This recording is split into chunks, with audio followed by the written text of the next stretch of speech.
Welcome to the latest episode of the Indoencers Podcast. Our guest today is arguably one of the finest music composers in the Tamil film music scene today.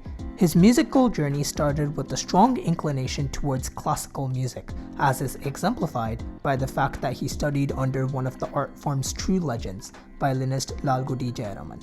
He entered the Tamil film music scene in 2012 with the album Marina, and he has not looked back since, bringing us albums like Veetla Visesham, Mookuthiamman, Netrikan, even scoring for the web series Livin', among many others.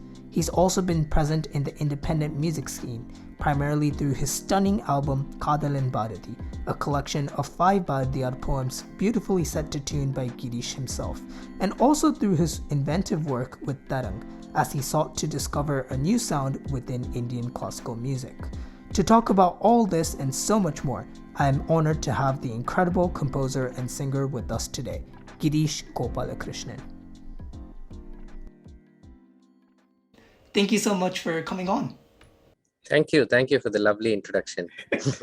So, what I like to do on this podcast is go back right to the beginning and kind of see the steps that you've taken along the journey to get to where you are today. So I'd like to kind of go back right to the beginning and to kind of have you talk us through your earliest memories in music. So I know you initially grew up in Salem and your mother played veena as well, so you had some music going on in the household, but can you just talk us through what your earliest memories in music are and what were the types of music that you were exposed to?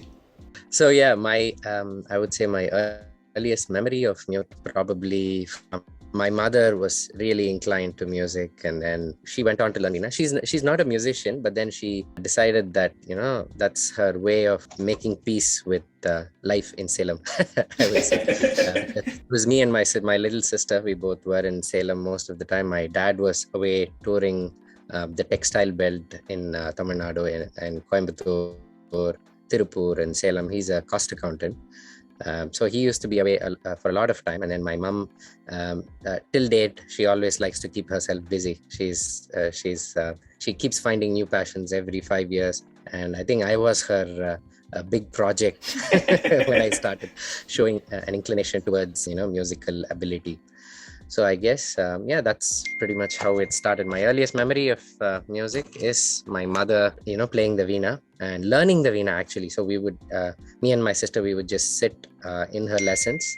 So my mother would just take us to the veena lessons that she used to take from Salem Meera. She's one of the legends, legendary teachers in Salem, and she's the niece of Salem Jayalakshmi, a very, very popular, classical singer. So she was the first person who identified that I could do something, because I used to hum certain phrases that my mom would find difficult in compositions when I was, I guess, 4.5, I guess. Yeah. So that's when she found out I could do something musical. And then she decided to, okay, let's see how far this boy can go. And lo and behold, after 6 months, I was performing a concert in Coimbatore. That's my hometown, Coimbatore. So what, your first concert was at the age of 5 then? 4 or 5? Yeah, actually 5.5 was when I performed my first concert. Although I would say I thought of myself as a bit of a prodigy, but then I see 5-year-old kids on reality shows on the internet these days, and I'm like a bit humbled, and I'm like, no, you're not you're not a child prodigy. You're just interested in music. You were trying to sing. That's what I tell myself. I mean, it's interesting. A lot of the musicians that I talk to on this podcast, they have this moment when they're between 4 and 6 years old. I remember I was talking to Navneet Sundar on my previous episode, and he was talking about being able to.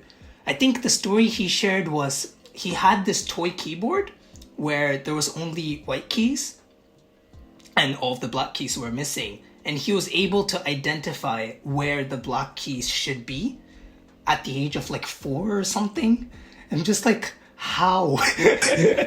And see, it seems those kind of things do happen. But although in reality and in retrospect, I would probably say that I was mimicking the sounds that I heard and not really imbibing the musical essence of what should have probably been with Navneet's case. He was probably far more musical than I was when I was 5. And there are so many others actually I encounter in all these competitions down south. You don't have a lot of social media awareness of talent back then. The Salem belt would be the Salem belt, the Coimbatore belt would be the Coimbatore belt, and then you're being the best person there is in that belt. But then out of the blue, there are these amazing kids who are 3 years old. I remember a girl, I don't remember her name. She used to identify some 100 ragas when she was 3. I was like blown up. Oh my God, this is else. And I was like, okay, you're never going to have a career in music was running through my mind when I see these, when I saw those kind of people, back then. Yeah, such people, they're on a separate category. I don't know where to classify them. But you were talking about, mimicking the music that you were listening to. But what sort of music were you listening to in your earliest days? Primarily classical music, I would say. Because it was through Salem era, and I felt like, I could pick the notes very easily, pick the talam very easily, and then reproduce it very confidently. And up until a point, I was able to do this proficiently. Well, until Lalgudi sir happened, that is. That's when you get a reality check of where you actually stand, and then where you go from there, So when you say classical music, is that just Carnatic, or did that include Hindustani as well? It was a bit of Carnatic and Hindustani, because my aunt and uncle, we always used to live with them in a sort of a joint family structure. His family, my uncle's family, has a big tradition of art, literature, and music, running in them. So he's my uncle's grandfather. So I would say my grandfather from my uncle's side. He is the Tamil literature legend T.N. Ramachandran. TNR, they call him fondly. He's Sekidar Adipodi. He's translated the Periya Puranam. He's translated majority of Bhardiyar's work into Tamil, and he's regarded as one of the greatest literary exponents in Tamil Nadu.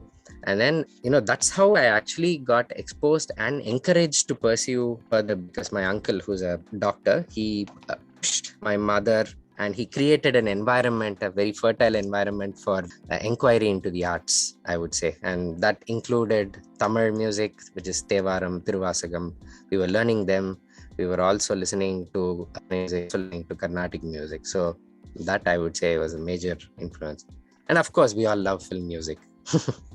You can't escape finding, Raja Sarpul. I think my earliest memory of film music was, I was just blown away by watching this film in Salem, when I was in Salem. Chinnathayi, correct? Ilayaraja Chinnathayi.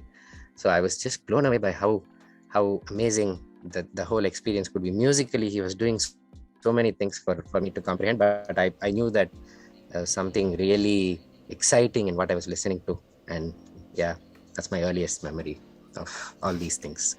When did your fascination for slightly older Tamil music begin? Because you've done a lot of kind of recreations of like MSV sir songs. When did that kick in? Was that in your childhood, or was that later on? I would say that was later on, when you have the musical maturity to appreciate, a lot of the greats.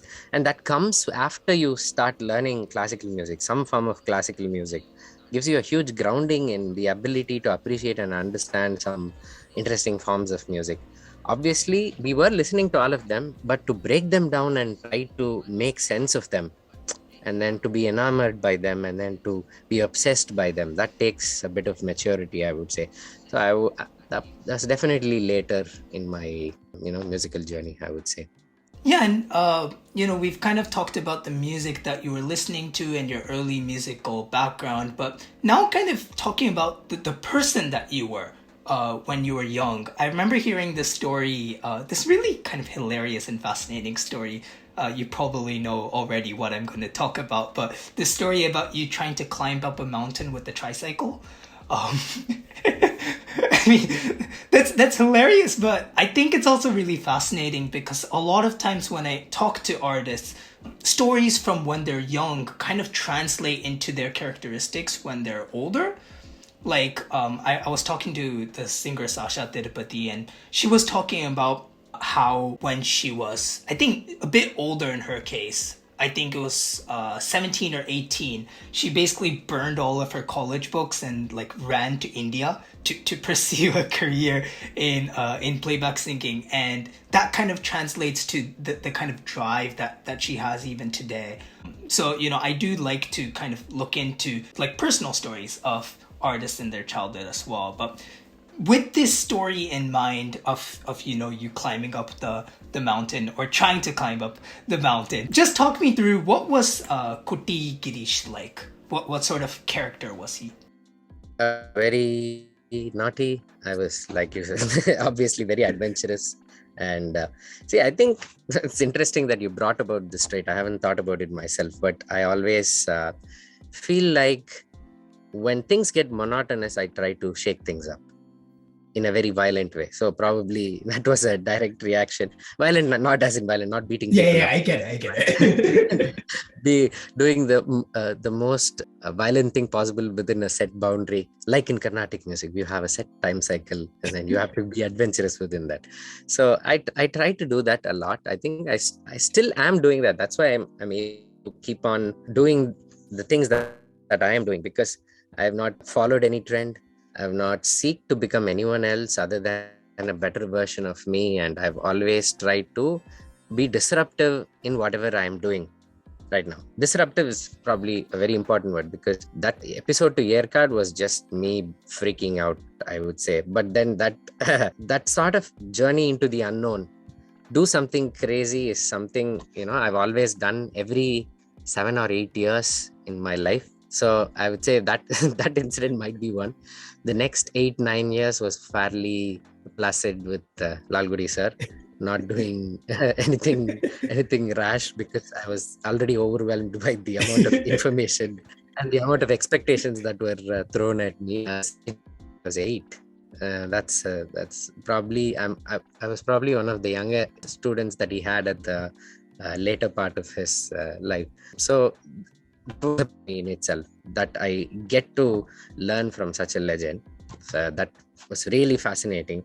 And then the next thing was, okay, I'm getting bored with life in general. Everyone's writing their exams to go to the US to do something, to pursue a career in something.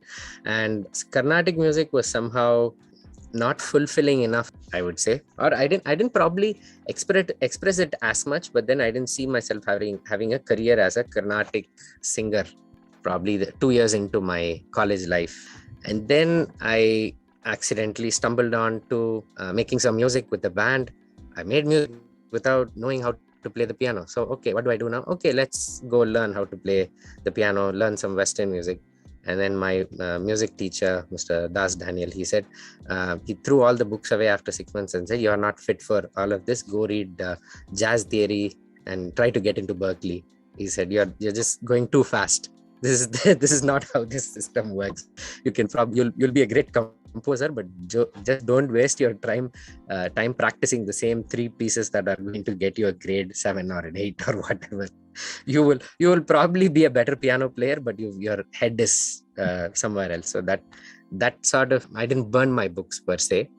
I still love doing my degree, but I decided to out of nowhere to do what I did, because this was a time when I had a lot of friends within the film industry who are already doing a lot of music.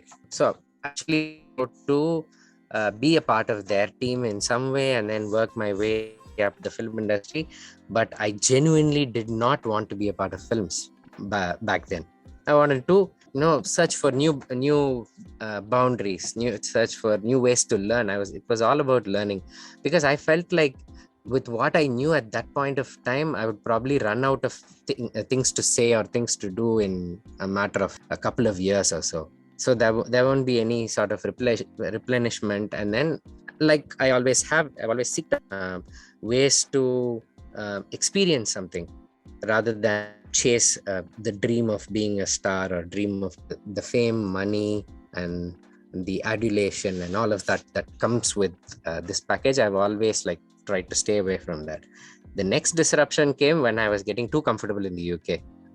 I was doing a lot of things. I threw away my apartment, my car, my everything, and then packed my bags and came to India with a demo CD saying, I'm going to do music from this point onwards. So like you say, there's every 6 years, there is a disruption. Then the next disruption actually came with Kadalan Bharati, where I was getting frustrated that either I was getting the films that wanted me to do the same kind of music, or the films I was doing that were exciting were getting shelved. Then I decided, okay, I need to do something to rejuvenate myself, to reboot what I'm doing. And then that's when you gather a bunch of friends who are very musical and kind and giving, and then you say, okay, let's do this. We have no money. Let's try to do something out of this.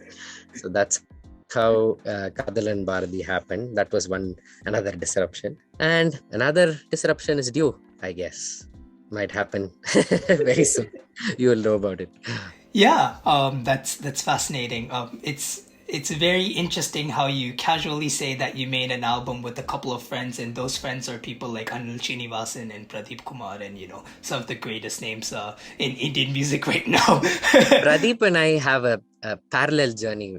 When I went to the UK, he went to Boston.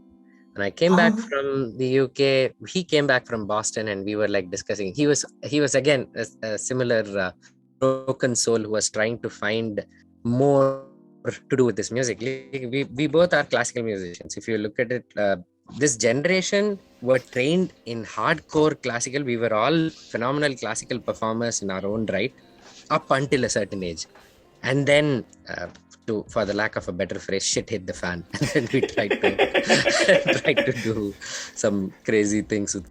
Lo and behold, here we are.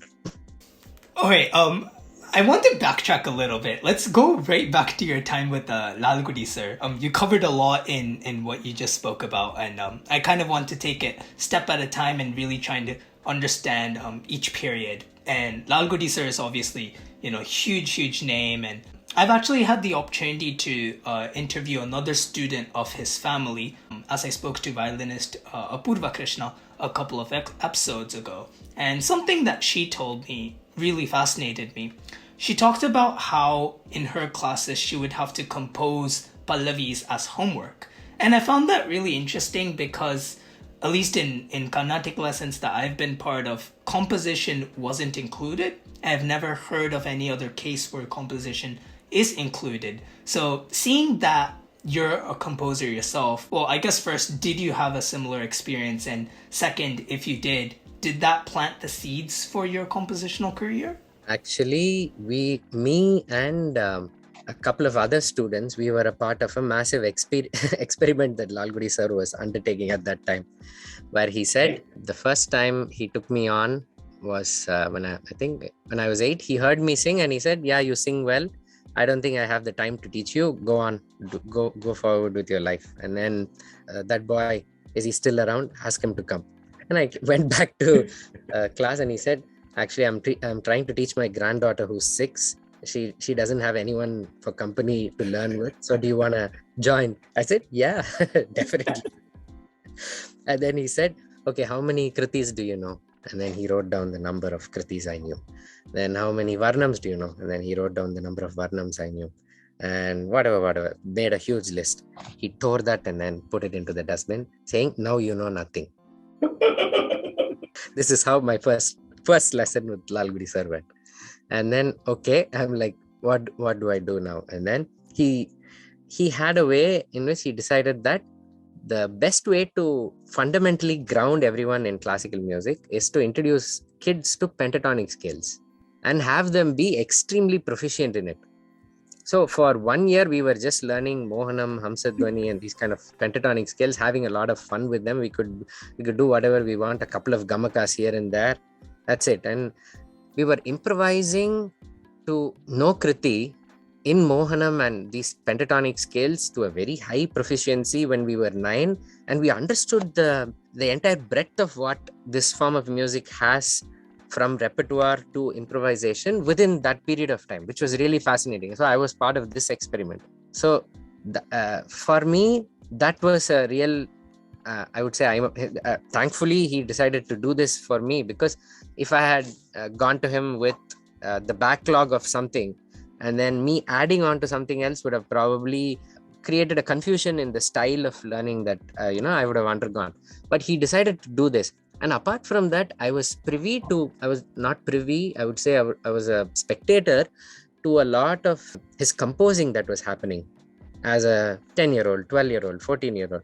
A lot of his iconic tilanas, I would see how he comes up with them. He has one of his senior most students sit with him, like how I use a DAW, like Logic or Pro Tools. So he didn't use a DAW. Yeah. So he would just have this super senior student who would just notate and take notes of every musical idea that he comes up with. And the 6 hours of relentless writing and perfecting and sculpting of that particular composition goes on. And I've seen all of this happen. So you have these, you're privy to all of these things that you wouldn't otherwise get. And more or less, it was not a class. It was almost like you were given access to the life of a genius. And then you were, up until a point, I didn't know that I was learning from such a big legend, because I was such a kid when I went to him. If I was probably 15 or 16, I had learned for a long time, and then I went to learn from him. I would have probably appreciated what I had learned at that time. But I still believe that I would still say I wasn't probably the best student that he had, nor was I trying to be the best student that he had, because I was always curious. I was happy to make mistakes. I was happy to do all these things, fail and not meet his expectations and all these things in order to just be around there. I just like that feeling of being there.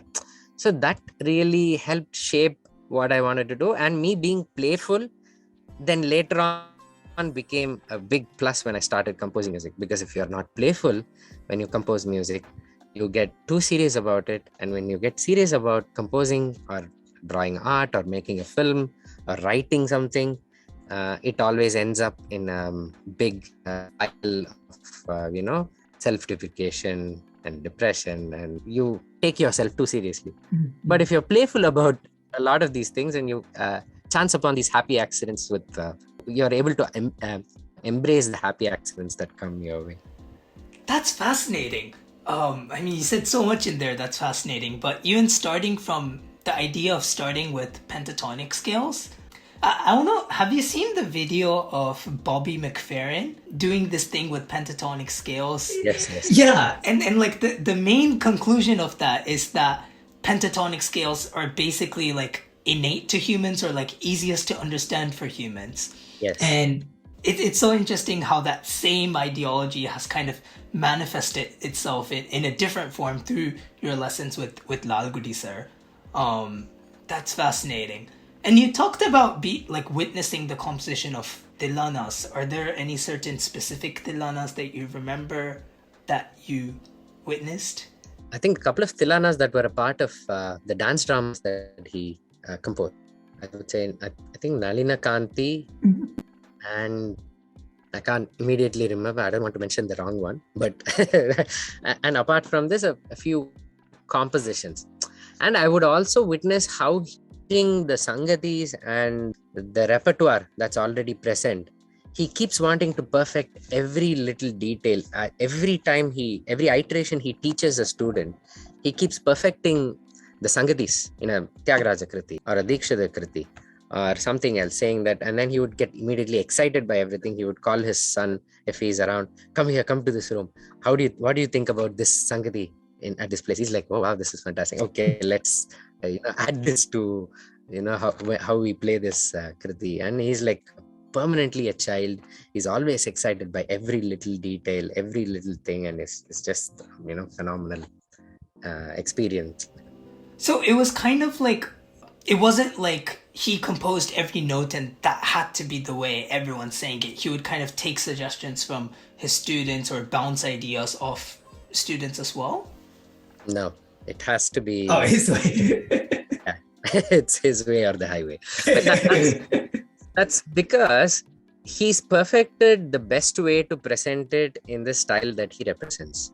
And it makes sense for the student to, if he is not of a certain musical intelligence, to understand and imbibe that in the first place. And then if you go on top of that after you internalize that particular composition, definitely it's 100%. It's like I always say, you cannot You need to know swimming before you try to venture into crossing a strait or a channel, right? You can't just simply say, oh, let me change the stroke and see what happens. You'll be dead in 7 kilometers. That's side note, because I love swimming and I do that a lot. Yeah, I had swimming as a compulsory class in school for around 8 years, and I was consistently the worst swimmer. So not good memories. But going back to music, you were talking about how your lessons kind of started with, focusing on these pentatonic scales. How did that evolve as your lessons with Lalgudi sir continued? How did your learning progress over the years? I think after a couple of years, we got into widening our repertoire so that we are able to learn more ragas, more kritis. And then he kept building up on a lot of repertoire. And then eventually, when we got to a stage where we were able to replicate certain intricate details of certain existing repertoire, he would introduce us to more complex ragas, more complex repertoire, like it was with any other teacher. So that evolved a lot, I would say, over 4 or 5 years. We got to a stage where we were doing very high quality, whatever we knew at that point was of great caliber and quality, but he would not allow us to showcase outside yet, because he would want us to be well-rounded musicians before we venture out and explore this art form in whatever way we want. So he was very protective of his students, basically, so that they do not go uninformed into this big ocean of music. And at least, even if you're not fully aware, if you know where the boundaries are, and if you are good enough to explore them on your own, he sends you off on your path to explore them. So that was the main takeaway for me. Right. So in your kind of semi-early years of learning Carnatic music, you were talking about how you didn't really do many public performances and concerts and things like that. Something I've heard, and I don't know if this is a thing in India or if this is kind of a NRI thing. Something I've heard actually singer Darshana talk about, who lives in the US now. She was talking about, she used to teach, I don't know if she still does actually, but she taught Carnatic music, and she was talking about how there's a lot of pressure on her to put kids on stage, right? Like as soon as possible, and just, it didn't really matter how good or bad they were, just get them on stage and get them the glamour early. That environment wasn't there for you then? Not there for any student of the legends of this caliber. That when you learn from musicians of this caliber, they will not ask you to do that. If you are in a hurry, he would send you off. You're better off with some other person, go away. I don't want to see you. And mind you, he had his heart in his sleeve. He was that kind of a musician. He was really particular, and he really cared about us, and he was really, our failures, he took it upon himself as his own failures. Our successes, he really celebrated them like his own successes. But would we hear anything good about what we did directly from him? No, that'll probably happen after 12 years. For me, that happened after he listened to Marina. Till then, I think I would say you can improve here. And then when he heard Marina, he was like, he listened to it once, and then he listened to it again, and he said, how are you able to do all of this? How did I not know? I'm like, okay, I was dumbstruck. I didn't know what to say. That is the biggest compliment a human being could ever get. and then I was lucky enough to play my second album, Vidiumun, to him just 3 months before he passed. And for me, that I still hold that as etched in my memory as my favorite moment, because he was ailing, he was not feeling well. And he was and that album is completely different from anything people in India, leave alone classical musicians, would have heard at that point, because that was me freaking out on the indie British musician inside me, right? So I didn't expect him to really like that album, but then he said, this is gone 10 times beyond what you did for Marina. And he was like, he couldn't fathom how these ideas came together, and this person is doing this idea. And that for me is one of my favorite memories, and I'll always cherish it. Here, tira the monam. That's a victory. That is I for me love that the song. victory By for the Mohan. way. I know, at least going off an Instagram post, that's one of your favorite compositions of yours, right? Yeah, absolutely. That's like how we keep drawing parallels. What Pradeep did with his bossa nova influences and what he was doing with classical music. For me, Tira the Maunam and the entire Video Moon album was meant to be an independent album that I was going to put out. But the ideas developed and the film developed along with the ideas, and then I got a chance to do this so early on in my career. It was just probably too ahead of its time. I got a lot of flack for doing that album at that time. Oh, really? Yeah. What specifically was the criticism per se at the time? I don't know. A lot of people couldn't just connect with anything. Person who did Marina, who's learned from Lalgudi sir to do an album like that, that's the bolt from the blue. That's another disruption, mind you. When you have the means to do a video mon, you should do a video mon. That exorcises you of what you think you are. It's like a sort of a humbling experience when you're completely changing the style that you're used to, and then you're flipping it on its head, doing something else.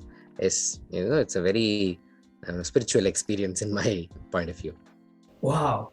Yeah, we're really getting ahead of ourselves because I'm getting excited and asking you questions about your albums. But going back to your childhood, just one last thing I'd like to ask you about your earliest years. So far, we've been talking about your life outside school. But I was wondering, were there any kind of musical influences or experiences or activities that were pivotal in your musical journey in school? Were there any groups or classes or anything like that? In school, I would say I went to PS Senior in Mylapore. It's a school that's famed for putting students into the IITs. And I wasn't really a great IIT type student even back then. But I was lucky to have some phenomenal, musicians, singers from my school who I could really look up to and I could really vibe with. And these were Haricharan was in the next class that I was. I was in the E section. Hari was in D section in wow. PS Senior. So we would always he would take the first place and I would take the second place in most competitions most of the time. Because obviously he came from PSN sir school and I came from Lalgudi sir school, and then we were crushing every Carnatic contest PS boys. And then I also had Saket Raman was my senior at PS Senior. He was crushing the seniors category and we were crushing the juniors category. And there was a lot of music in PS Senior, that right from film music to classical music, everything was a fertile ground where we could really do a lot of things. I would say the class culturals, there's this big event where we put bands together as classes and then perform at our auditorium. That really brought out a lot of great musicians who would do the thing that college culturals do these days, and when I was going to college for that matter. And I thought PS was fantastic.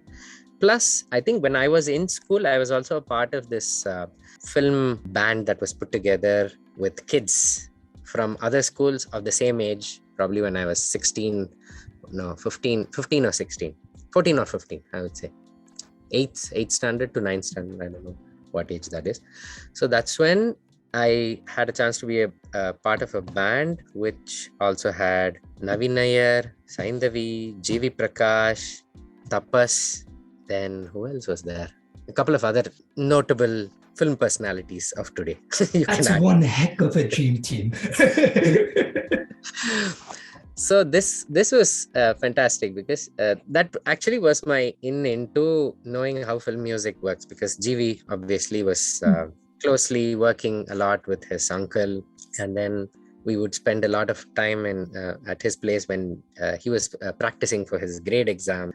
And then that was a good bit of my life where I was again observant. I didn't want to take the leap of faith into anything at that point. I was like, oh yeah, this is happening, cool, nice, I like this. So that's one of my other memories from school, I would say. Did you get to witness any recording sessions or things like that? Not recording sessions, because I wasn't curious enough to do that. Plus I was a bit more, I would say, inclined towards the classical side of things, because I was at a point where I was performing kacheris. So I had to be at my A game with Lalgudi sir in the classes. Although this was happening on the sides and I was also doing this, I had to put in a bit of work to get that going as well. And you're talking about how, this kind of band culture started with your cultural events in high school, and your band kind of experience really kind of took off, as far as I understand it, in college. And college is also where your compositional career kind of sort of started, or the seeds started to pop out. And if I understand correctly, it was a certain event at college where you had to compose your own song with the band, and that kind of kickstarted your compositional career. Talk us through that. How does one event lead to a 15-year-long career, which would probably continue for decades on? Probably none of my friends who were in the band with me at that time would believe it now. This guy who could barely play 4 chords. I'm sure everyone thought I would be this Unnikrishnan type singer who would go on to sing a lot of melodies in Tamil cinema. But then I always considered that, it was first love with composing music, I would say. I was instantly taken to something that was such a fascinating, it was a thrill. When you start making music, it gets to a bit of an addiction, and producing music, that is. I'm sure you understand that as a person who's doing something yourself, right? You don't sleep, you don't eat, you keep doing it. And then when you're introduced to production, and that too when you're a hacker producer, where you're not taught by anyone, the dark web sort of informs you. And imagine if your situation today is exciting.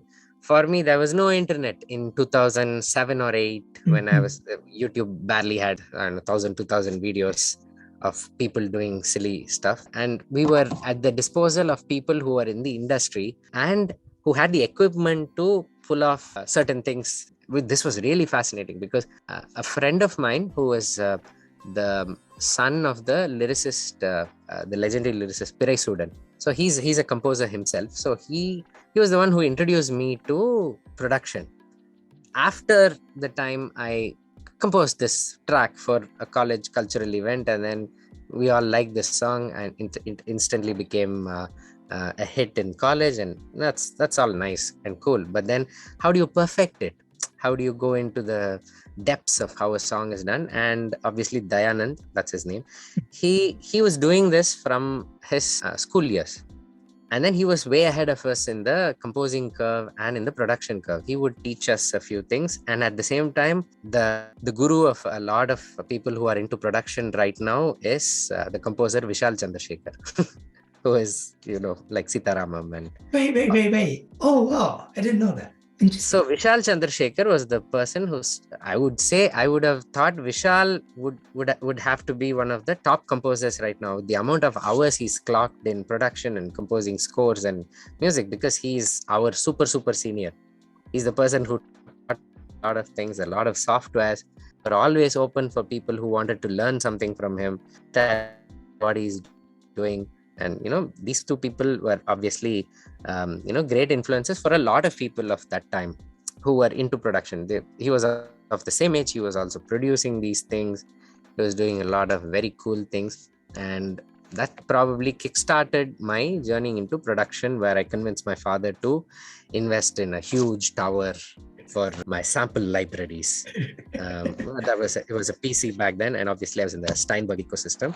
And then it was really exciting for me when I managed to earn some money from doing some jingles to get another system where I could load up my string sample libraries. That was a big thing back then, where you needed a separate computer, connected it through an Ethernet network in order to trigger string samples. For me, it's laughable now, but then that's what excited us then. So anyway, we lost track of your question again.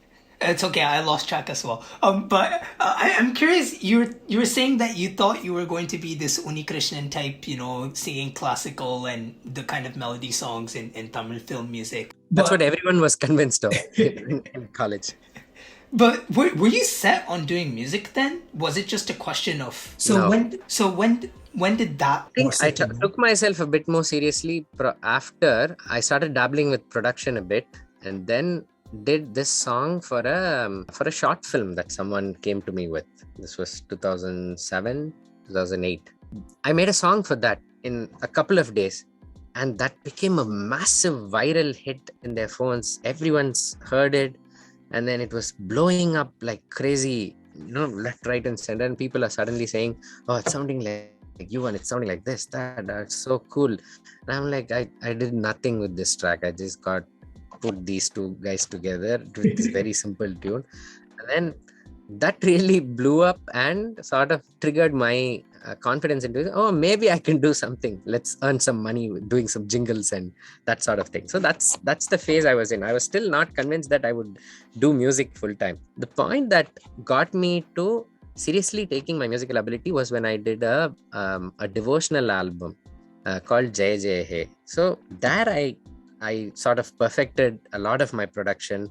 I perfected a lot of my classical tune making, not just stuff or jingles. So that gave me the confidence to take a leap of faith to write some music and send them over to conservatoires in UK and the US to music. Even at that point, I didn't think I was cut out for, or the kind of music I was doing would work with the commercial Tamil cinema audience. I was making music that was very far away from what was out there in general. And then I asked advice from my piano teacher. He said, "No, don't go here. Don't go and assist anybody. Don't be a programmer for anyone. Go out of the country. What you're trying to do, you need to be around the people who are trying to do, what you want to do." And that happened in the form of me going to the UK. I'd say that's when I took myself seriously in order to go study music. Still, I hadn't made the leap of faith to becoming a composer full time. Even in the UK, I was doing multiple things. I was still singing. A mentor of mine in the UK used to say, when you're in the music business, you have a portfolio career. You do multiple things within music. You cannot do one single thing and then survive. So I was doing that because in UK, you have to have that variety of things to do. So that answers your question, I guess. When you say that your piano teacher said you needed to leave India to do what you wanted to do, what was that thing you wanted to do? I wanted to learn more about jazz and postmodern classical music. I had all these fascinating new pieces that I heard. I wanted to do those kind of things. And I wanted to study production deeper, but not from a technology point of view, from a compositional point of view, if that makes sense. I'll explain that better. So production from a technology point of view is sound engineering, understanding sound better and all of that. Production from composition point of view is going to the decision behind a particular sound. Why do you do, what's the narrative of what you're doing? What's the story your music is trying to say? These sort of things. And luckily I had a course that kind of offered exactly what I was looking for. It was music production in composition. That was the course that I did in Leeds. It's no longer the course is no longer there, but it was a really an eye-opening experience, I would say. So what was part of that course that you did? Well, a lot of crazy things. For the first I think for the first trimester, they almost failed me because I couldn't put a cohesive argument in an essay about the effects of postmodernism it was all academic stuff, man. Seriously, it was something that I'd never been used to. I can't write about music. Ask me to make music, I'll make some music. They're asking me to write about music and then talk about it and then be convincing in your argument about writing music. Writing music. And I'm like, okay, this is not happening. But the person I am, I'm always curious. I love history. I love, digging deeper into social structures, how that influenced music. And that kind of got me into a rabbit hole of academia, where you're doing some interesting things. You're understanding certain subcultures through music. You're understanding where things came from. All of this was a part of that course, obviously, because anyone who's done a music course at a master's level would know what's offered to them at that level. What was offered to me in my course was very far away from what I am doing right now in the industry. But it really offered me a way to think about my music. It allowed me to introspect and, how would I say, think of a better story on why I had to make music, if that makes sense. So it was kind of, I remember in this interview you were talking about how your time at Leeds forced you to self-inquire. Is that kind of what you're talking about here? It throws you in the deep end because put a small example about what I was exposed to. Let's say you've been learning Western classical for a long time and you think your world is sorted. You actually know the breadth of what Western classical music has to offer up until, let's say, the romantic or the classical era, right? And then you go to any university that offers that has a solid music department, go study there.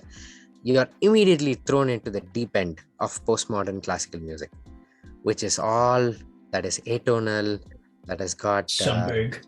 Starting from Schoenberg is probably one of the tonal ones for me, and then so Xenakis and then Pierre Boulez and all these amazing composers. You were able to discover these things, and then you when you think that the notation is sacrosanct, and then you have people writing graphical notation. It was all mind-blowing for me, and it was also overwhelming for me. And then there's another lesson I used to sit in, which was about electroacoustic music. That's a big topic in itself, which is like you had a 13.1 diffusion of a wine glass breaking for 10 minutes. I was like, what am I getting myself into? I just wanted to learn some interesting things within production, and now I'm listening to a wine glass breaking for 10 minutes. That was basically the feeling that I had when I sat there. But strangely enough, that broadened my horizon in what I had to do with my own music. It created a sense of inquiry. I'm like, okay, what are you really doing with your music? What are you as a brand? And what do you want to be? What do you want to become out of this? I still had no clue, even at that point, that I would like go back to India. So I stayed there for 3 more years. I was doing a variety of things, but that sort of opened me up into accepting more interesting information, meeting more interesting people. It's a melting pot, UK, actually, because every street you go into, you meet someone who's from a different country, who's from a different culture, who's got different stories. It's just the most amazing experience, I would say.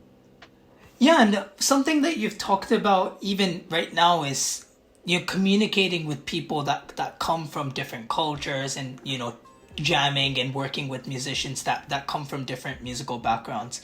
But I'm curious to know, with you coming from an Indian classical background primarily, how did you go about communicating with these people who were speaking different musical languages, essentially? It was fairly easy. You just need one common ground to communicate. So you obviously need to know a bit of Western classical music and a bit of form and structure, obviously.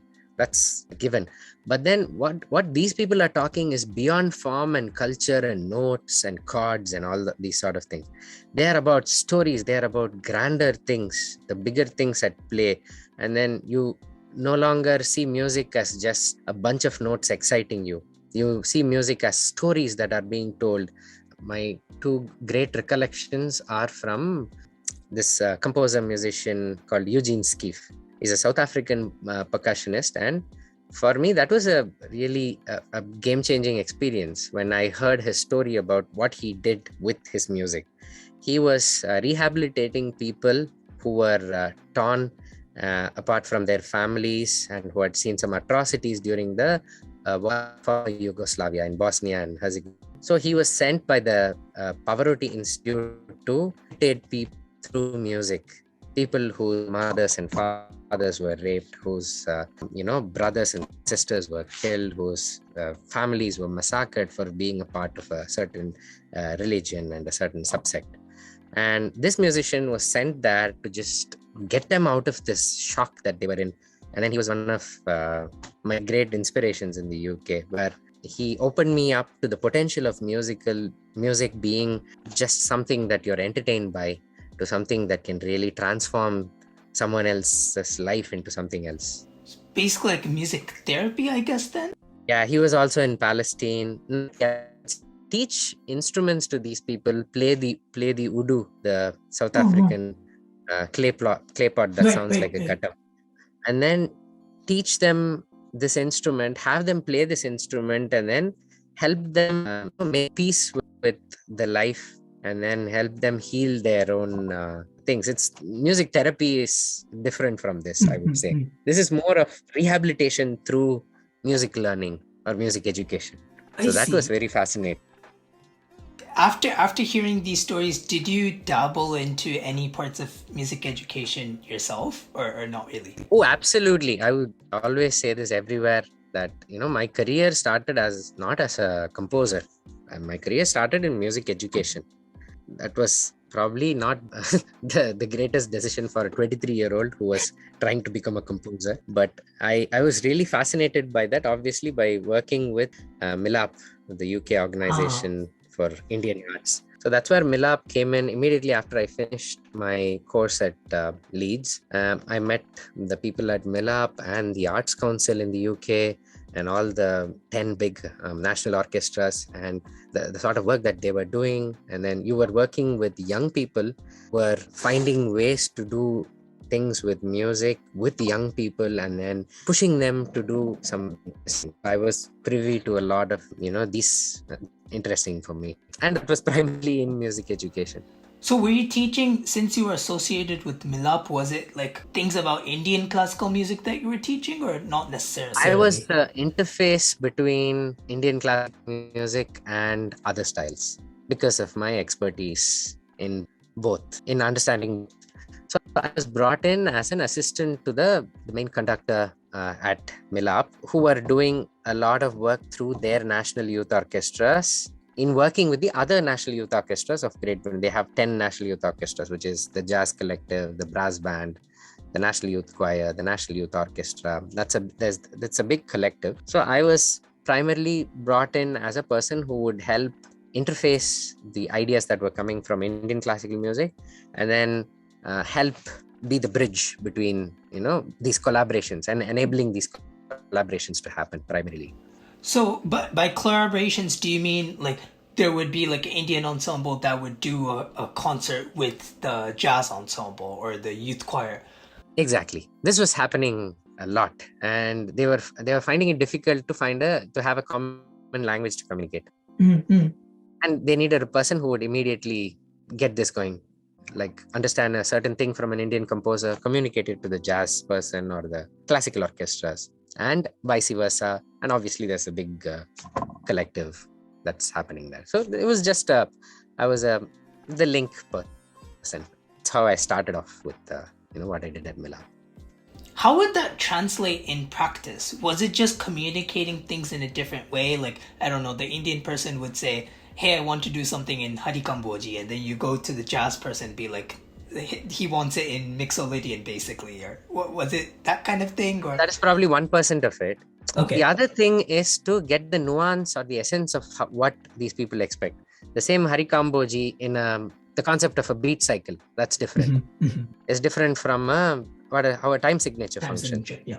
Right, getting the beat cycle, getting the rhythmic syncopated intricacies within this, and then progressing into them naturally, and then likewise bringing that into this. That was one of my major pet projects at MILAP, was that I wanted to find a way to convincingly get Western classical music played in an Indian. That was one of my pet projects that I loved doing that. I think one of my favorite experiences at MILAP would be when we did the Mozart Piano Concerto number 23 for piano and strings with a fully Indian classical ensemble and Anil Srinivasan. Of young people, these were all 10 to 15-year-old kids. Oh, wow. And then I had the entire concerto notated in Indian classical notation with the 4 counterpoints that Mozart had, understanding the timbres that we played with, and that for me, these were the kind of fun experiments we were doing at MILAP. So when you had these kind of Indian inclined musicians playing Mozart concertos, was the aim to try and bring out that Indian flavor, or did you try and suppress that? Like did you freely allow them to like incorporate gamagams and things like that, or was it just Indian inclined musicians playing Mozart concertos? Then it's just a sample of sitar and veena playing. It's boring. It doesn't make sense. But then the arrangement changes when you go on to do this sort of an exercise. It's probably a deeper question. Probably, I don't know if it's within the scope of your. Go ahead. But just for your understanding, I'll tell you. When you take a concerto and try to put it in context of Indian classical instruments, it gets a bit weird because of the jumps that you have, the octave jumps. And sometimes it's very easy to go from a note that's 8 semitones away, a note that's 12 semitones away in a flute or any reed instrument or any other Western classical instrument for that matter. It's easy to do the jump if you're decently trained. But in a veena, you go from here to here. It'll sound really weird. For these musicians, they're not used to doing these jumps as well. So you need to find a way to arrange this in such a way that it sounds pleasant for the musician to play.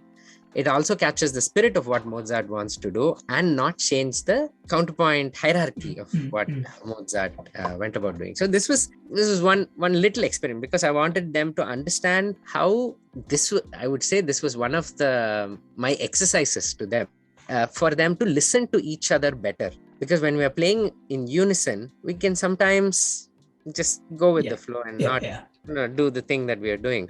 Whereas if the person sitting next to you is playing something else, you're suddenly very attentive and you want to, oh God, okay, he's playing this note, I need to play this note. And that, for me, I wanted to push that to the limit. Do this for 4 minutes and let's see where this goes. So that's how it started.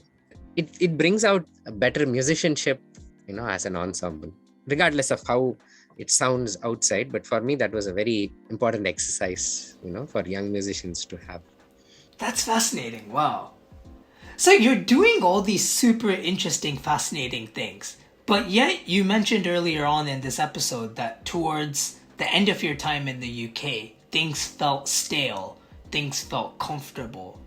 What did you mean by that? I wasn't doing a lot of music. My own compositions, that is. So I was feeling the urge to start doing my own music and then pursue that. It came to a point where I was really comfortable there. And then the interesting thing about the British audience, at least the audience that we were exposed to within the circles that I had there, was that if you did something phenomenal, they would still be like, oh yeah, that's very interesting. And then if you did something that's really bad, deliberately, and then you ask them, how was it? Oh yeah, that was definitely interesting.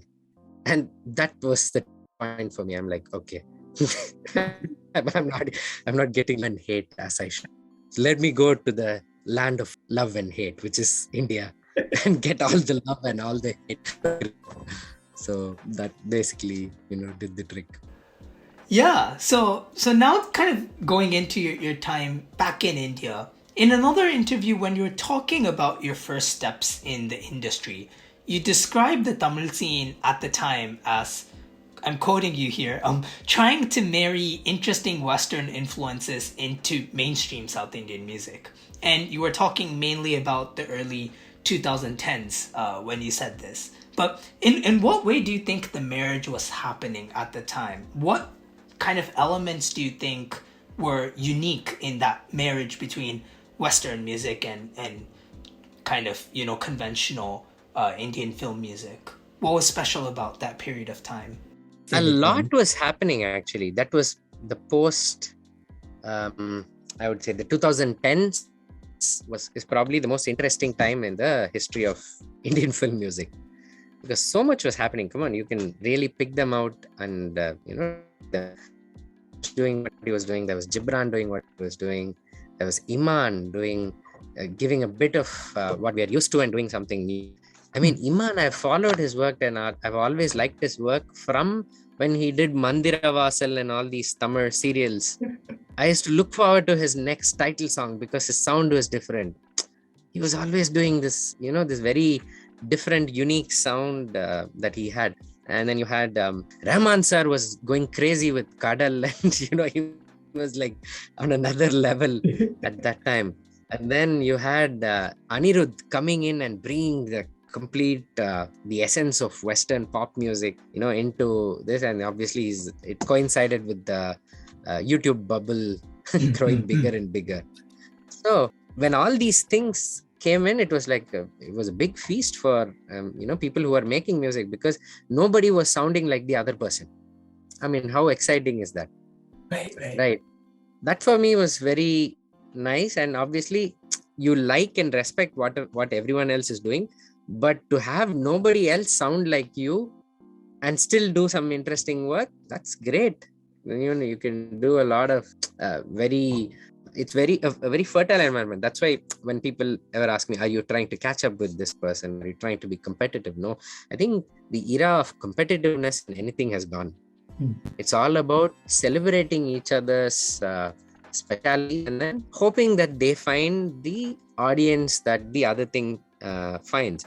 And sadly, the openness that was there in the early 2010s, it's becoming a lot more of a generic mush now of that one singular sound. I think one disruption is due in the industry. Anyway, that's for another day. Yeah, and as we talk about certain characteristics in the sound of Tamil film music, okay, so warning from now on, I'm just going to like jump between certain kind of albums and songs of yours, and kind of connect it to larger ideas. We probably don't have the time to talk about each album in sequence, so I'll just kind of jump around here and there. But as we talk about certain characteristics within the sound of Tamil film music, something that pops out for me in your career is a specific decision you made between the Tamil and Hindi versions of the film Aval. So usually between two versions of a film, the composer will retain the same songs, but they'll just change the lyrics. But you've done something very different in Aval by using Karige Karne in the Tamil version and O Mere Sanam in the Hindi version. And the two songs are completely different. Karige Karne is this kind of more passionate, intense kind of song, and O Mere Sanam is this maybe more laid back, I think you can say. So given that we were kind of talking about the characteristics of the Tamil film industry, how did you go about kind of creating two songs for the same visuals for these two different audiences? What were you focusing on in each respective industry? I think we for the Hindi market, it was different back then. We couldn't get away with just doing a Hindi version of Karige Kanne or a Tamil version of O Mere Sanam, because the Tamil scene was a far more focused scene, and you could do more interesting things with Tamil music per se than what was coming out in mainstream Bollywood at that time. So we had to do a song that would immediately evoke the Sufi essence and the way the Urdu lyrics are written, beautifully written by Shakil Azmi. And he was obviously Siddharth was one of the main people to have this decision behind doing a different song for each language. But we wanted to do it because we wanted the house next door to actually feel like a Hindi film and not a film that was dubbed from Tamil to Hindi. But fast forward 8-9 years, now you have dubbed films going to Hindi and beating every box office record. Anyway, that was the reason, basically. So was it just a matter of kind of understanding what the market was like that time and just adapting to that? It was just a market adaptation, and we wanted to showcase that as a Tamil and a Telugu film, it's as authentic. We're taking that effort to make it as authentic as Tamil and Telugu.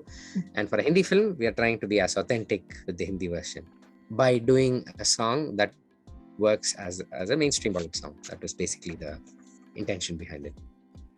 So do you think the kind of difference between the Hindi music market and the Tamil music market is larger than the difference between the Telugu music market and Tamil music market? Like, do you think that the southern industries are perhaps more closely linked then? Yes, because the languages are more closely linked. Huh. I mean, just take the song Karige Kanne. Mm-hmm. You will not have that many syllables as a Tamil song in a Hindi song, unless you do a tune that is in between, that exists in the spectrum in between these two languages, which is where Rahman sir perfected that with Guru, Dil Se, Right. and Bombay and all these tracks. He was always in the Hindustani meter. So it was easier. It was also easy to fit Tamil lyrics, and it was also easy to fit Hindi lyrics into it. But then when you wanted to go deeper into the Tamil spectrum, you will not, it will sound odd as a Hindi song. That is basically the technical breakdown of this. So definitely Telugu, Kannada, Malayalam and Tamil can definitely exist in one sphere. Whereas Hindi, Gujarati, Bengali, Bhojpuri, these languages, they are spaced out. You have lesser tune, lesser words, more things to say. Interesting. Because I had a very similar discussion with Navneet Sundar when I spoke to him, because his first film was in Malayalam, and he spent I think 6 months in Cochin just trying to understand the language. And he was telling me how Malayalam is kind of more stretched out as well. And oh wait, what was it? Malayalam? I can't remember. One of Malayalam or Tamil was more stretched out. I don't remember which was which. But yeah, the differences are subtle. But then Telugu, Kannada, Malayalam and Tamil, I mean, if you're in some way a classical musician, you're always listening or singing these words through Purandaradasa, through Annamaya, through Tyagaraja, through some Malayalam composer I can't immediately recollect, but then you're always familiar with these with this repertoire. Swathi Tirunal, for that matter. Yeah. So you're always familiar with the languages, the way they sound, but then you want to fit them in a contemporary context, in a popular sort of milieu. That's where you find a way to make them work between all these. But Hindi and Tamil, you need to take a bird's eye view, go 40,000 feet up, and then, okay, this works for Hindi, this also works for Tamil. That's how it goes. Interesting. So do you think kind of exposing yourself to different Indian languages through your Carnatic education aided your kind of film music in terms of your understanding of the languages you were working with? I mean, even though most of your work is Tamil, I guess, so... Yes, most of mine is Tamil, and the Telugu stuff that I hear is for the Tamil meter tune that I do.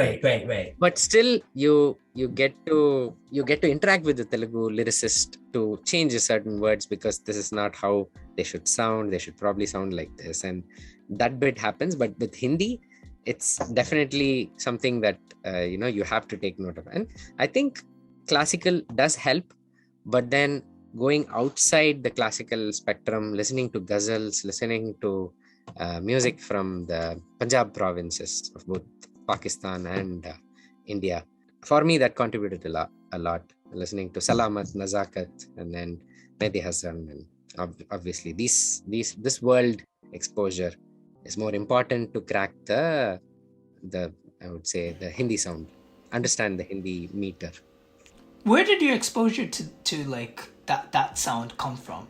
Was it during your time in the UK or before that? I would say it was during my time in the UK. Like I told you, UK is a melting pot of cultures, and I learned most of my Hindustani, whatever I know about Hindustani music and appreciate about Hindustani music is because of my UK experience. Every other day you get musicians from everywhere coming to perform. Afghani musicians, Hindustani musicians that you probably never heard of. These, and then you're exposed to the legends suddenly coming one weekend to Barbican and playing something. And then, UK is phenomenal in that way, where you get to experience the best of every classical form available in one country. That's that's a big thing. Did your tango influences come from the UK as well? Because tango has been quite a surprisingly big part of your repertoire through, of course, Patana Bigomileo, but also this song that you did with Tarang. There's this one kind of tango kuttu song, and then suddenly at the end there's Liber Tango by Astor Piazzolla. I'm like, what? Interesting that you've listened to that. But yeah, obviously, yeah, because Milap was at the music department of a university. So you get these professors from all early music traditions coming in and doing all their interesting work. So my tango love started with this Baroque musician friend of mine called Alberto Sanna. He's from Italy. He introduced me to this style by doing a collaboration with Tarang and one of the ensembles that he was mentoring. And they were doing a lot of Piazzolla's work, and some from Ennio Morricone, and a lot of these Italian composers coming together. That was really fascinating for me. I wanted to do something with with Tamil and tango, and then we just went ahead and did it. And for Paatha Nyabagam Illayo, I would want you to wait until Kolai releases, because that's just the tip of the iceberg of what Kolai has to offer. It takes you to 1940s Hollywood. We've done some very crazy stuff there, right? From old school jazz to tango to, that's one major piece that's a tango piece there, and a lot of very interesting things have happened in Kolai. And you haven't listened to the other two songs that are yet to be released. Yeah. For me, I think Kolai is the next big album that I'm excited about after Video Moon, which is again by the same director. Interesting. If I may ask, already the first two songs from Kolai are really interesting, right? Nir Kumuro's this kind of, I don't know, like R&B, loosely soul kind of thing, and then Paatha Nyabagam Illayo's this whole tango thing. Where have you gone with the other two, if you're allowed to say? The other song called Osai, it's a complete, I don't know how to box this. This is probably African blues meets, it's a very dark song. Yeah, I would say African blues meets Trent Reznor. That's the best I can describe Osai. It's a very spooky song, and for me, one of the favorite songs that.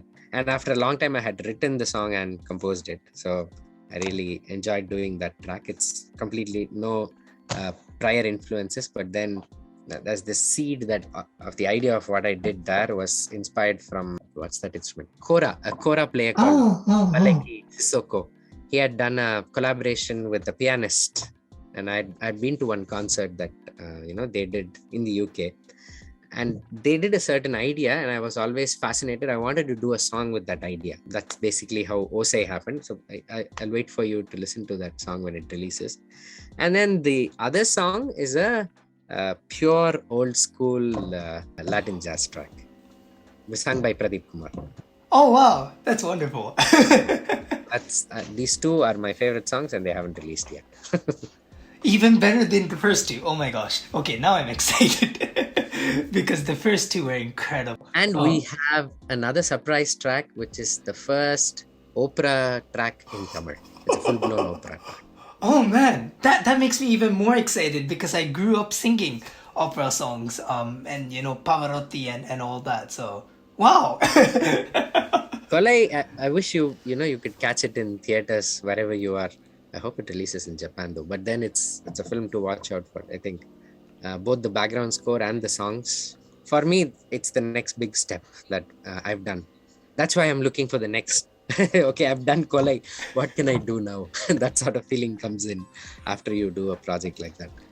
Was this a disruption moment then?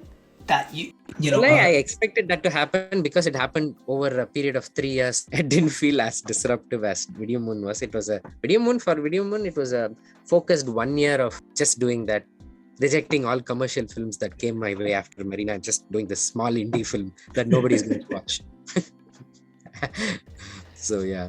No, I'm just fascinated by, you keep talking about wanting to take on different projects, right? And, you just mentioned that you rejected a bunch of, commercial opportunities in order to kind of shift away from the Marina space and go into more of this mystery horror kind of space. But has that ever come to odds with your kind of career? I don't know if ambitions is the right word, but, where your career could go?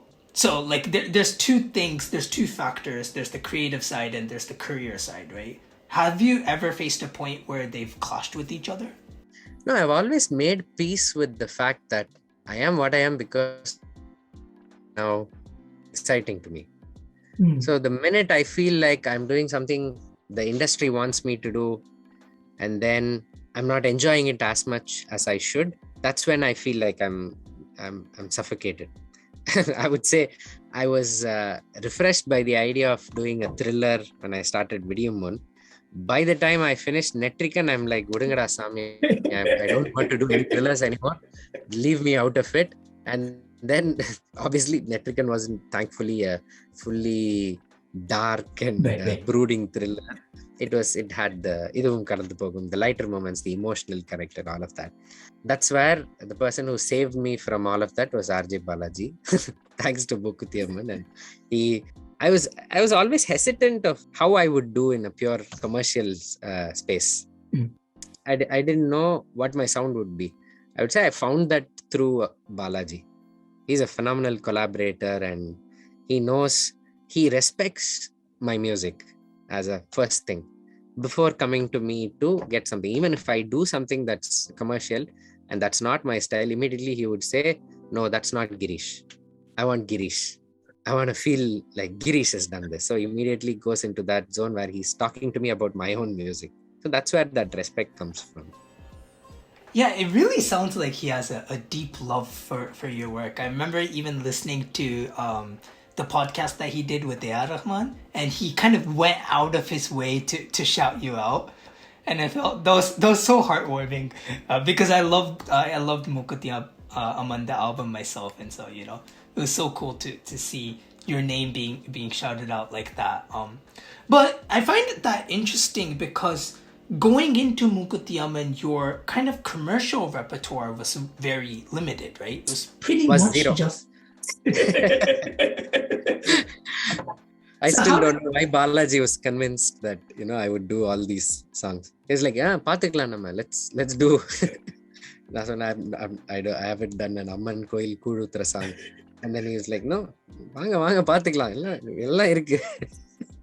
And he would be really up for that challenge. I don't know what he saw in me. And the interesting story is that he came to me for just one song for that film. He had 4 other composers planned for that. What song would have that been?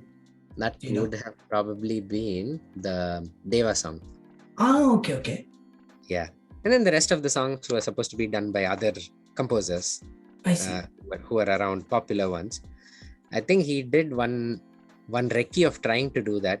He understood the logistic nightmare that he would face in getting that done. And he decided, no, I have to work with this person. Somehow, I have this habit of not being very enthusiastic in any first meeting that I go with a new person. Where I'm like, the first question I ask is, why do I have to work on this film? And they're like, why are you coming? I'm asking you to do this song. I always go back into that zone where do you really think I would work for this? Are you sure? I went into that. I'm sure he found that fascinating. Why is this guy not jumping at this opportunity and being hesitant about taking this? So, but anyway. When you say that you always used to question directors when they approached you, was that out of self-doubt or was that out of doubt of the idea that the director was presenting? In the film business, you never know how the actual film would turn out. And because I had a few experiences where people narrate something, you get excited, you form a different picture in your head, and then eventually when something turns out quite the opposite from how it was initially conceived as, you get really disappointed. And that's how, when someone comes to you, you want to always know that they come to you because they respect and love your music. There has to be a deep understanding of why they come to you. It can also be commercial. The respect and love can also be because you've given a hit. But that respect and love has to be there if you have to work with anyone. See, for me, if I'm getting some singer to come and sing with me, it works in a similar way, where I have to genuinely love and respect that singer's whatever they are going to bring to the table. Only then I can have them do something special in the song that they work with me. If I'm feeling like, because these guys have done this famous song, and let me just try this voice, and then if it doesn't work, let me check this out, try another voice. If I approach it in that way, it's going to have a wrong impact. That's why I would say it's definitely not from self-doubt, probably the exact opposite of that. Too much confidence in what I am, and that sort of bleeding into, checking if they genuinely want me for the right reason. That's probably the best way to put it.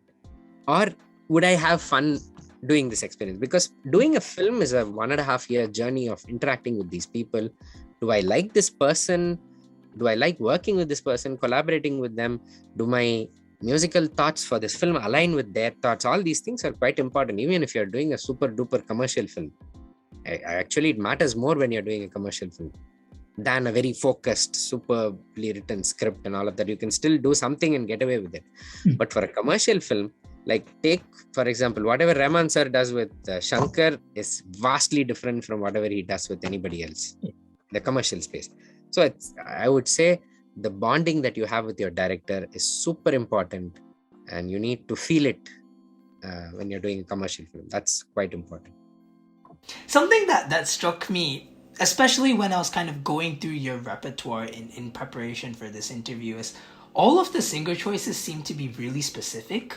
Like, it's like a lot of times there are safe singers to just kind of throw on a song, singers that are fairly well known, fairly versatile. And I mean, I don't mean this as a way to, criticize them. That's like a huge strength of theirs, right? But it's kind of like an easy option, right? Throw Haricharan on any song and he'll nail it, right? It doesn't matter what genre it is, right? And there's singers like that. But the singers you choose, I found the selection of Deva sir for Sami Kulasami very interesting. And I know this is something you mentioned in a different interview, because Deva sir is known for just, these Ghana songs, right? I think my singer selections are, the song makes the selections. I don't make the selections. We try to influence the song, put it in a certain direction, and then hope that it works out, right? And it's a big decision. Like, it's not just my decision. It's the producer, the director, the team. Everyone has to feel like the song has hit the mark, right? Even if it's a rank new singer like Jayaraman, who is not known for anything in the film industry, and then a song that could have very well gone to a lot of legends in the Indian film industry as singers would have still been as good, but nothing would come close to how Jayaraman, sang that song, Partene in Mokutiyamman. So I think a lot of these are happy accidents. And for me, Idum Kadanthu Pogum with Sid Sriram was the last choice that I had. Interesting. Okay. Initially, I wanted to sing it myself because it's a great tune. I haven't sung in a long time. So I wanted to sing it myself. Then Bombay Jayashree's son, he sang a phenomenal version of Idum Kadanthu Pogum that almost made the cut up until we decided, okay, let's get Sid to do this. And then that was definitely a cut above all the other versions. But then I wanted Amrit and Jayashree Akka to be part of another version. Thankfully that came up, and then I got them to do the next version. Akila Raman is an odd choice in Video Moon. I love doing that because obviously in UK we were friends in the UK, and my director was a huge fan of Sushila Raman, so we wanted to make a song somehow to use her for a track. Tanvi Rao, again, I hope she's still singing though. Tanvi, if you're not, please. Then all the others are like fairly, have a different story. But whenever I meet a person, they tell me, okay, how do you make these singer choices? I genuinely tell them that I don't make them. I finish the song and I hope that my choice works out for the song. This applies to my own voice as well. Certain songs, they are made for that singer, like the song that Pradeep sang for this, for Kolai. And Neer Kumido for Sid, I wanted to bring him. Purvi Kotish was we loved perfect. That was Vignesh Shivan's choice. He immediately said, I heard this girl at KM, let's get her to sing. I'm like, anyone who's got a throw sings this song, they are going to ace it. They need to feel like they're Adele inside, and it'll go through. It really would. And obviously Purvi, did an amazing job. Then what was I talking about? The other song? Neer Kumido. I wanted to get Sid back to not doing classical music in his songs. So because even Idum Kadanthu Pogum is not classical, but then it still uses his classical nuances a little bit. And then the Veetla Visesham song is also classical. Yeah. I wanted to do something that after a long time utilizes his pure R&B chops. What he used to do in 2010, 2009, his days at Berkeley. I wanted to do a song that really captures that spirit and that essence. And, that's why it was specifically for Sid to, have fun with. That was why Neer Kumiro had to be Sid. And I think otherwise, Shreya Ghoshal, nobody can, argue about Shreya. When you're redoing a song as iconic as Parthaniyabagam Illayo, you cannot think of anyone else. Otherwise, you'll get absolutely in trouble with the fans. Unless you go with the safe choice. And now that you just mentioned Parthaniyabagam Illayo, I find it quite interesting that you've done quite a few of these kind of semi-remixes kind of songs like Parthaniyabagam Illayo, Unne Kaanada Kannum, and even most recently, Engiyum Eppodum. And I didn't do Engiyum. Oh, yeah. Yeah. Actually, yeah. Somehow you heard it. Okay. I mean, different song title. I won't say that's a remix. I just sampled the Engiyum Eppodum's 4 seconds. That's my Dr. Dre moment. I sampled Engiyum Eppodum. I didn't want to remix it because you have a great remix already in Polladavan. So, but I wanted to do a different spin to it. But yeah, well, Unnai Kaanada Kannum, I had a really solid bossa nova idea that would work with that. And I wanted to expand on that, go into smooth jazz a little bit and do something, have a bit of fun. And that worked. That idea worked. If I had done it in any other way, I don't think I would have touched that song. If it was keeping the original tune and sort of doing a modernish contemporary arrangement with beats and a little bit of that, I don't think I would have been interested in doing that song in that way. Then Parthaniyabagam was written into the script of Kolai. That was the first thing the director wrote, saying that the singer sings Parthaniyabagam Illayo from Pudhiya Paravai. So that was in the script. So I had to do a version of that. That was equally different and also pays respect to how the original was conceived and composed. How do you find that balance? Because remixes are so taboo, right? Like Masakali was the biggest controversy we've seen in music in 10 years, right? And of course we've got this whole lo-fi thing. Maybe some people like it. I'm not a fan, to be completely honest. I cannot stand I'm a fan of pure lo-fi, not remixes. Khwaja Mere Khwaja lo-fi, not for me. But I think with this, what we did was we didn't try to modernize it. We tried to go back. How it would have sounded as the original track behind Parthaniyabagam Illayo is called Sway. It's an older track that inspired Parthaniyabagam Illayo. I didn't know that. Okay, interesting. Yeah, so the director got us to go back to Sway, to how it would have sounded, how Sway would have sounded with Tango. That was the brief. So that was exciting for me. And then I didn't need to worry about how it would end up sounding because I'm going back from the 60s to 40s. So I think that was a different challenge, obviously, because I had to make it sound old and contemporary because I'm doing it in 2023 anyway. But it took a couple of passes for us to, crack the arrangement. It worked out. I think after the film releases, you will know why the arrangement decision is important for that song. It's all tied in with the script. Was Tango in there from moment one, or was that your decision? It was in. It was the director's call. He wanted Tango. He had dancing written for this song, which was a tango dance in the movie, and obviously you see that in some of the visuals that are already out. And stylistically, he wanted it to evoke the old Hollywood era, but set in Tamil Nadu, in Chennai. So it sort of married well with how the entire film was thought about musically. And kind of just talking about your repertoire generally, just as a kind of general trend, something I've noticed maybe from 2017, 2018, maybe from Tallipora onwards, is you've incorporated a lot of kind of beat making into your songs, which was absent in songs like Beatmaking, yeah, right? And like that flavor. So, even in like Mukutiyaman, you have these like trap beats here and there, and even in the stuff with Tarang, right? You have these kind of beats here and there as well.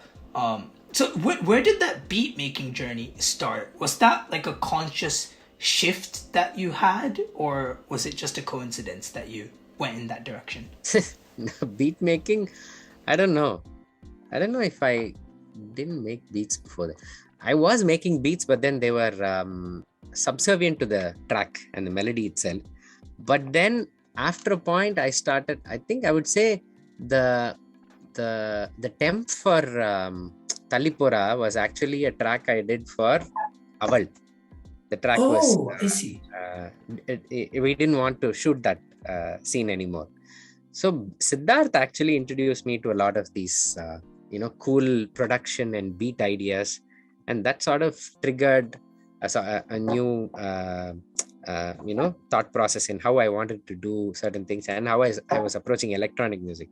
And with Tarang, the people who are a part of that ensemble, they were really listening to some very interesting music, and they wanted to bring those influences into their classical ideas.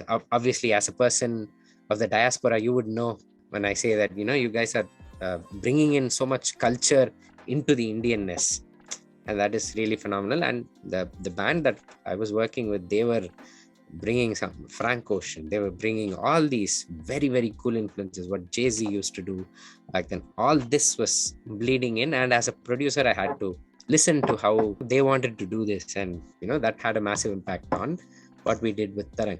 But I think post that, the most fun I had with electronic music and doing some modern music in general was Live In. I think that's credits to the director, Vyas. I think he was a very young soul, and then he was bringing me all these influences, and I was suddenly switching gears from doing dark, broody stuff to really different sort of music. So that's where it happened.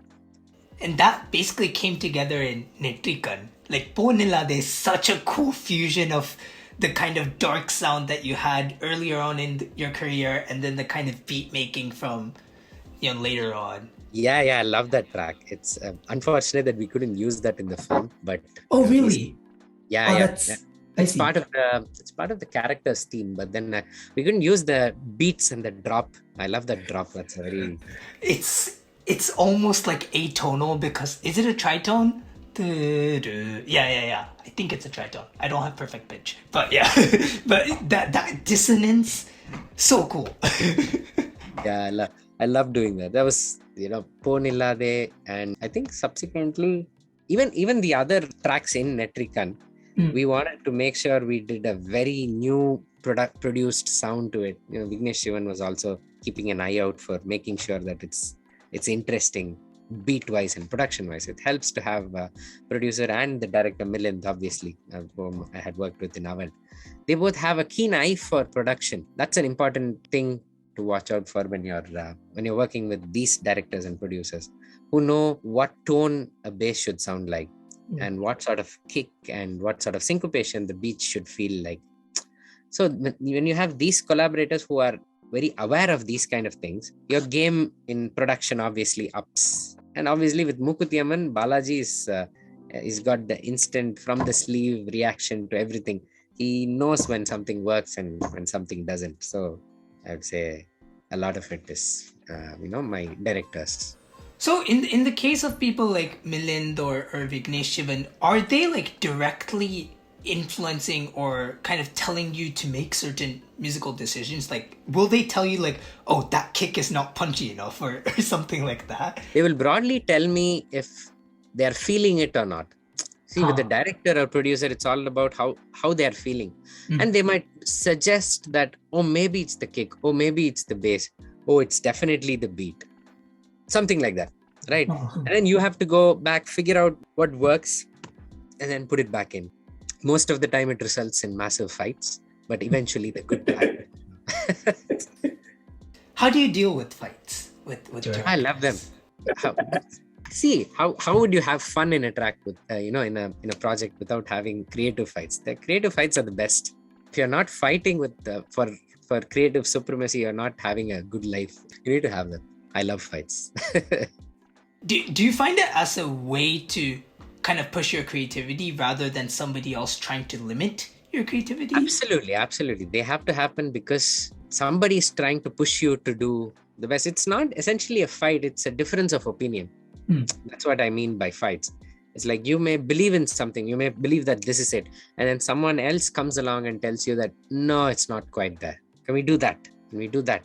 Right. Why are you doing this? So that sort of nudge and a push here and there, that's the secret sauce to doing something very successful. And it actually helps you, believe it or not. No composer in the world wants to just say, okay, I'm done with this song from the first draft and then go to sleep. We always want to keep perfecting it, right? And then whenever we get this feedback, we always want to keep chipping away and making them into more interesting pieces of music. So the right feedback is always important. But on the other hand, the wrong feedback also comes. So you need to know what to filter out and what to implement. And eventually say, this is it. Interesting. I find that interesting because, see, in film music, you're not controlling the output, right? It's ultimately whether your songs and your scores line up with the director's vision. But in indie, for example, it's you, right? Like, you're the boss. So do you feel that maybe there's an absence of those creative fights in indie music, or do you have them with your collaborators anyways? See, the most important thing in any project is to have your close team work in a democratic way. They need to tell you to the face if something is sounding bad. Okay. So luckily I have that team surrounding me. I have these phenomenal musicians who also work with me as arrangers. They are also great composers in their own right. And when these people listen to something and give feedback, it matters a lot. For any track, even if it's a film track or an indie track, that matters. And at the same time, the excitement you get from having one extra collaborator come in and do something, you know that something's working in the track or something's not working in the track. So whenever I get a bass player like Naveen to come in and work on a track, immediately say, Girishh, this is the best track you've done. And then you're like, okay, something's working in this. And then, but I've never heard anything like this before. So that's literally how he reacted for the Pradeep song from Kolai, which is the best song that I've done. For me, it's the other song, Osai. But that happens actually. And sometimes you would expect a big reaction from these directors. They are mostly like listening to a track and they say, this is perfect. I have nothing to add. I hope you will make all of this better. And they move on. That is a lot of, how would I say, Tamil or Vartha, Jnanam irukku. Yeah. You need that. You need to know when to not say. You're not paid to say anything and everything thrown at you. You're also paid to say nothing as a part of being a director or even a person who's recording vocals from a great singer. Singer has done something, you say, okay, how do I go for another take? Do I do this better? You should know when to say, no, I have it. This is perfect. So that comes in, and I would say, well, your question was indie versus film, right? Indie, definitely there is a lack of that, but the market for that is different, and you are trying to fight with yourself to make the best possible version of that. That has a special space in itself. Whereas with films, sometimes they do get diluted. Genuinely, that has also happened for me, where I would still say maybe I shouldn't have done those certain decisions that I did. That always happens with everything that's come out. When you say I shouldn't have, is that with the film in mind or your own musical tastes in mind? My own musical tastes. In hindsight, I would feel like I shouldn't have produced the rhythms and the percussion in Marina as much as I did. So obviously it was my first film. I wanted to find a way to make it as punchy as possible and ended up overproducing it. So I have feedback like this for every film that I've done. Obviously, even with the stuff that you may think as a listener, as this is perfect, this is amazing. There's nothing to change in this. But ask any creator, they would change a million things, everything that's out. Yeah, you mentioned how you get feedback from your team. I also know that you often like play your songs to your wife who's not a musician. So how does that feedback differ? Like how do you interpret those different forms of feedback coming from people with musical backgrounds and coming from people that are listening as casual listeners? I respect that more than anything else.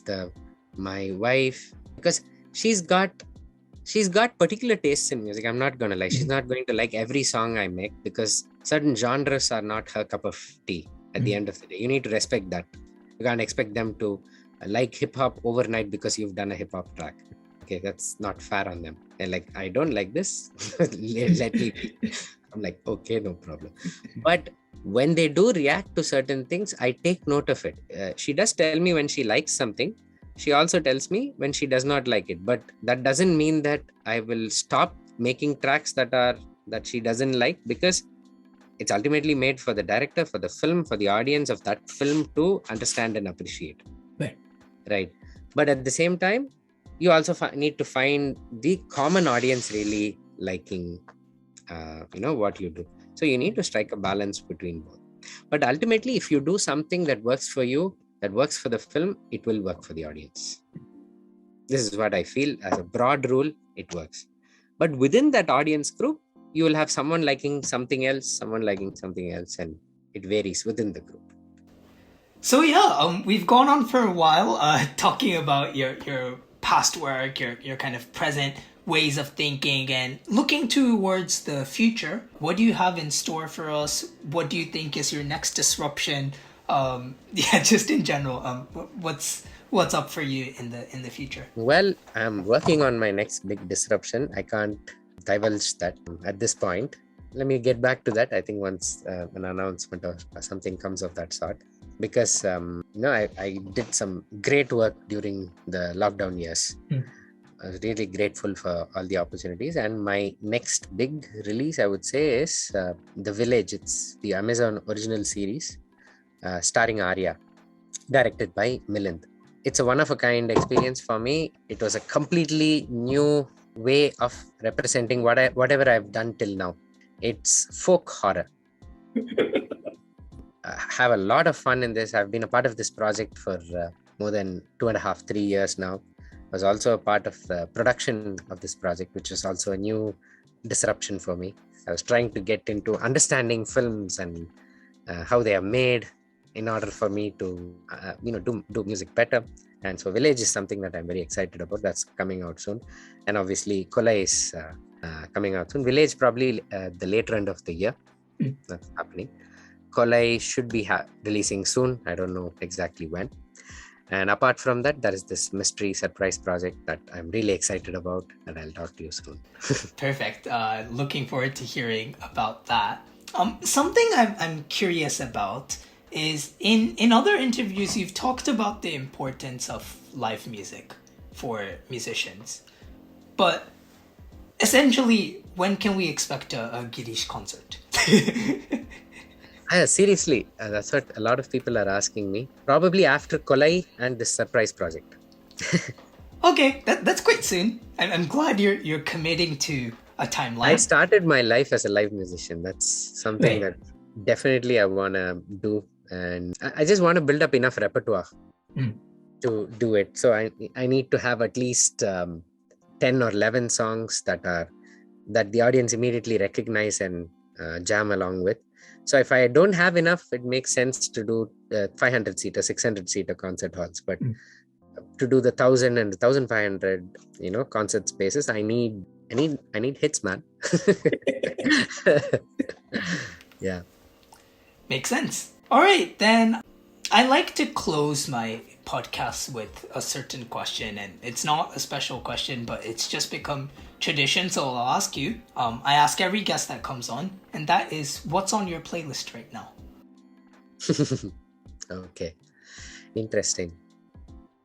What's on my playlist? Let me actually go to my playlist and find that out. Are you a playlist person? Yeah, sometimes. Why not? But then I keep changing between a lot of things. Actually, they're very weird playlists. I'm not going to tell you Ilayaraja or A.R. Rahman. Okay. A lot of what I'm listening to is Taba Chake, Pratik Kuhad, Vishnu Vijay. He's a dear friend of mine. He's doing some phenomenal work in Malayalam. Mm-hmm. Yeah, and Sushin Shyam. I'm listening to a lot of what Sushin Shyam is doing. John Adams, Frank Ocean, Kendrick, Brian Eno, Brockhampton, Apex Twin. You know where this is going. Yeah. But yeah, I think I'm excited to listen to anything that interests me. Right now, I'm really liking the Ponniyin Selvan 2 soundtrack. It's a godsend for fans of A.R. Rahman like me. I'm like, oh yes, finally. I know that's the secret feeling every fan has, but yeah, that is true. And like when that album dropped, I'm like, yes, Aliver is back. See, it's so funny. Every time I ask this question, like I always expect Ilayaraja, A.R. Rahman, but nobody says it. Like when I interviewed Apurva Krishna, this was in like April or something, like a couple of years ago, and she said Christmas carols. I'm like, what? Because these two are so much a part of our life that we no longer have to listen to them separately as an exercise. That's what I feel. They are part of your life. It's like asking someone if they eat and sleep. Seriously, that's how I feel. Rahman's music and Ilayaraja's music, and for me to an extent, that also includes Harris. That also includes Yuvan, and they are so much a part of you growing up. So attached to all the memories that you have in your life, with college, with breakups, with love, with friendships, with everything, right? They cease to be something that you put on a playlist and listen to, which is why putting them on a playlist and listening to is, for me, it's not an option. You put on a playlist to listen to because you found something interesting about that particular thing, and that you wanna hear that again to see what they've done. In a different way. So yeah, I think that answers that. When you become a musician, does your listening habit, not habit's the wrong word, does your approach to listening music change? Listen to less music. That's how it changes. No, seriously, you spend so much time racking your brain and trying to figure out what you would do to a particular musical idea that you almost never. I don't remember the last time I sat down to listen to music. I'm sure this is what a lot of other people would say as well, who are full-time composers, because you rarely get the time to do music listening as an exercise unless a director tells you that go listen to this is the kind of sound I want, this is how I want to feel for this scene or something. So it goes as notes. But the last time I really want to discover something and then feel like, oh, this is the real deal, I feel like this is an amazing album, there are very few, but then they do happen now and then. There's this Icelandic artist called Lave. Lave. I love her. Yes. Oh, yeah. That was when I felt like, oh, someone's doing something real after so long. And there's another Scandinavian artist called Eivor. I think that's how you pronounce it. Eivor. Okay. So she's doing some very cool things with Nordic rock, and that was really cool. And you chance upon these things, but then you also listen to the latest Ed Sheeran track. That's a banger. That's really good. You like it, and then you can't say that, oh, I only listen to Charlie Puth because it's got more complicated chords. Ed Sheeran's got 2 chords in it, so I don't, because I'm a great musician, I don't listen to all that. I don't believe in that, mate. I don't do that. It's all music ultimately. It needn't be complex or simple. It just needs to feel. It's not just you need to evoke that feeling at that moment. If it evokes that, great. That's what I'm after. The mystery of why you like certain things. that sounds like the perfect way to wrap up the podcast. So I think, well, on that note, we'll finish off there. Thank you so much for your time. Really grateful for you taking time out of your busy schedule to speak as part of this podcast. And thank you to all of the listeners that have tuned in. Make sure, I don't need to say this, but make sure to go and check out all of Girish's music and social media. I'll leave all of the links to that in the description below. So once again, thank you so much. Thank you. It was lovely chatting with you. Well, that was Girishh Gopalakrishnan on our 18th episode of the Indoencers Podcast. And thank you to everyone that has tuned in. You can find us at the Indoencers, spelled THEINDOENCERS, on Facebook, Twitter, or Instagram. Or you can use the links in the description. Likewise, you can find our homepage at theindoencers.wordpress.com or through the link in the description. Make sure to subscribe to the Indoencers podcast on your favorite podcasting platform. Thank you once again, and we'll see you next time.